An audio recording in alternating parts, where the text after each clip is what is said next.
Top quality और consistent performance के लिए सिर्फ सिल्वर पंप नाम याद रखना। સુરતમાં રત્ન કલાકારોની હડતાળનો આજે બીજો દિવસ છે। 30% પગાર વધારો, ભાવ વધારાની માંગને લઈને રત્ન કલાકારો મેદાનમાં છે। રત્નદીપ યોજના લાગુ કરાય, વ્યવસાય વેરો નાબૂદ કરવાની પણ તેઓની માંગ છે। રત્ન કલાકાર કલ્યાણ બોર્ડ બને તેવી સરકાર સમક્ષ માંગણી કરવામાં આવી છે। તો 30 માર્ચે હડતાળનું રત્ન કલાકારોએ એલાન કર્યું હતું। સરકારે કોઈ પગલાં ન લેતા રત્ન કલાકારોએ હડતાળ શરૂ કરી।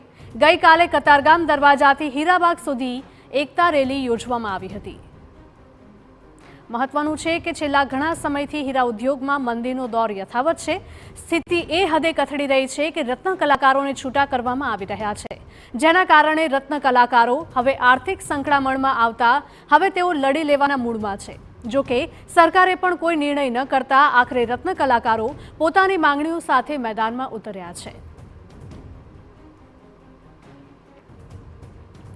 અમારા સંવાદદાતા બળદેવ સુથાર જોડાઈ ગયા છે ફોન લાઈન પર। બળદેવ, જણાવશો કે સુરતમાં રત્ન કલાકારોએ ગઈકાલે રેલી યોજી હતી અને હડતાળનો આજે બીજો દિવસ છે।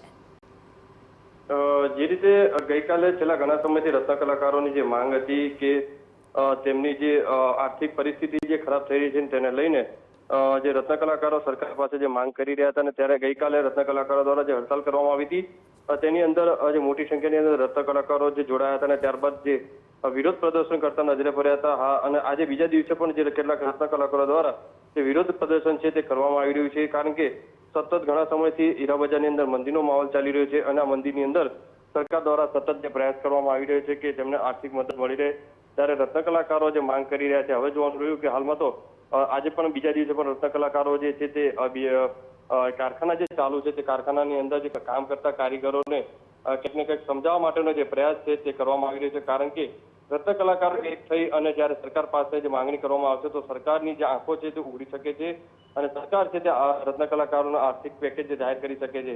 હવે જોવાનું કે આજે દિન પ્રતિદિન આજે માથાકૂટ જે સામે આવી રહી છે તેની અંદર કઈ રીતનો વળાંક આવી શકે છે, કારણ કે સુરતના ડભોલી વિસ્તાર છે, કાપોદ્રા છે, સરથાણા છે, આ તમામ વિસ્તારની અંદર આ રીતની સ્થિતિ છે તે જોવા મળી રહી છે। એટલે મોટી સંખ્યાની અંદર સુરતની વાત કરીએ તો લાખોની અંદર જે રત્ન કલાકારો છે તે કામ કરી રહ્યા છે, ત્યારે રત્ન કલાકારોને જે વ્યથા કઈ રીતે સરકાર સાંભળવામાં આવે છે, કારણ કે કમિટી પણ બનાવવામાં આવી હતી। આજે પણ મોટી સંખ્યાની અંદર રત્ન કલાકારો છે તે વિરોધ કરવાની જે વાત છે તે ચાલી રહી છે।